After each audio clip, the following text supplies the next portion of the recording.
Sateacana nepangkeun wasta simkuring Pipih Nurfadilah wawakil ti SMA Negeri 3 Garut. Bismillahirrahmanirrahim.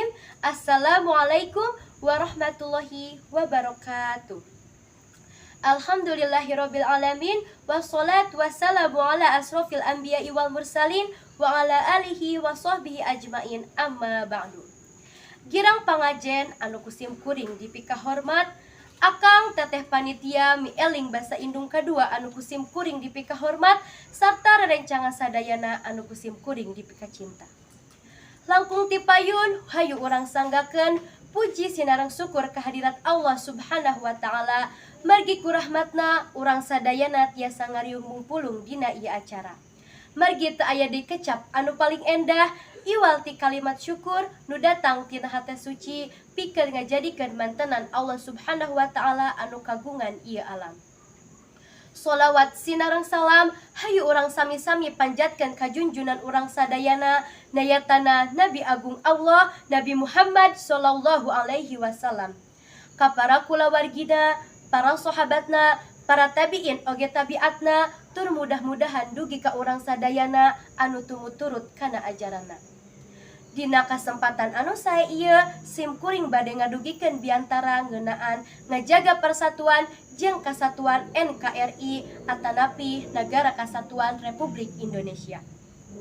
Hadirin anu kusim kuring dipika hormat, Indonesia katelah ku bangsa anu majemuk. Hal ieu ditandaan ku seueurna etnis, suku, agama, jeung budaya di jerona. Salaku bangsa anu majemuk, bangsa Indonesia kudu bisa nguatkeun pamahaman jeung bisa ngamalkeun Pancasila. Eta oge nimbulkeun pamahaman kana hal-hal anu salah jiga paham agama anu nganggap golonganna paling bener. Di sisi sejen, masyarakat Indonesia katelah ku masyarakat multikultural, nyaeta masyarakat anu miboga kasang tukang budaya anu rupa-rupa.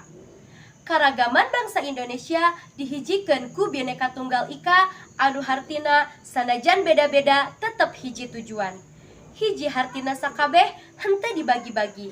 Sanajan bangsa Indonesia diwangun ku rupa-rupa etnis, ras jeung basa, urang miboga hiji basa nyaeta basa Indonesia. Bangsa Indonesia oge miboga hiji tujuan nyaeta pikeun ngajaga persatuan jeung kasatuan bangsa dina raraga ngajadikeun masyarakat anu sajahtera sarta kautuhan Nagara Kesatuan Republik Indonesia tetep kajaga. Pikeun ngajaga persatuan jeung kasatuan bangsa di masyarakat berbangsa jeung bernagara, urang dipandu ku ajen inajen jeung norma nu aya dina Pancasila jeung Undang-Undang Dasar 1845.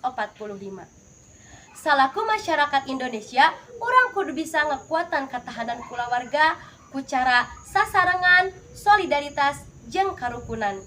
Di mimitian tina ketahanan kulawarga ieu, bangsa Indonesia bakal bisa mertahankeun persatuan jeung kasatuan bangsa anu ngawengku ku lobana etnis, basa, suku jeung budaya, tapi tetep hiji nyaeta bangsa Indonesia. Salaku masyarakat anu ngagunakeun Pancasila jeung Undang-Undang Dasar 1845 sebagai cara hirup, urang kudu nahan ego nalika papanggih jeung jalma anu beda pamadegan, jeung sarua pentingna urang oge kudu toleran kana sagala rupa anu beda anu aya di lingkungan urang. Upami urang ngalakukeun eta sadayana bakal ngajadikeun masyarakat anu sajahtera, tentrem, jeung bagja jadi kenyataan. Hadirin anu kusim kuring dipika hormat, salaku generasi ngora, urang oge miboga peran anu penting dina ngajaga persatuan jeung kesatuan bangsa, utamana di era globalisasi sakumaha ayeuna. Aya sababaraha cara pikeun ngajaga persatuan jeung kesatuan bangsa, pikeun generasi ngora nyaeta anu kahiji, ulah boga sikap egois jeung individualistis. Anu kadua, kudu bisa ngahargaan jeung hormat ka batur. Anu katilu, ngajauhan tina tawuran. Anu kaopat, mantuan jalma atawa babaturan anu butuh pitulung. Anu kalima, urang kudu diajar budaya lokal jeung basa lokal.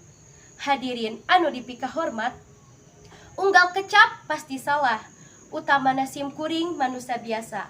Satu acan nutup biantara sim kuring nyuhunkeun dihapunten bilih aya hal-hal anu matak tengenakeun kana manah sareng kalepatan salaku sim kuring jalmi biasa nu teu luput tina kalepatan sareng dosa. Kukituna sim kuring ngahaturkeun nuhun. Wassalamualaikum warahmatullahi wabarakatuh.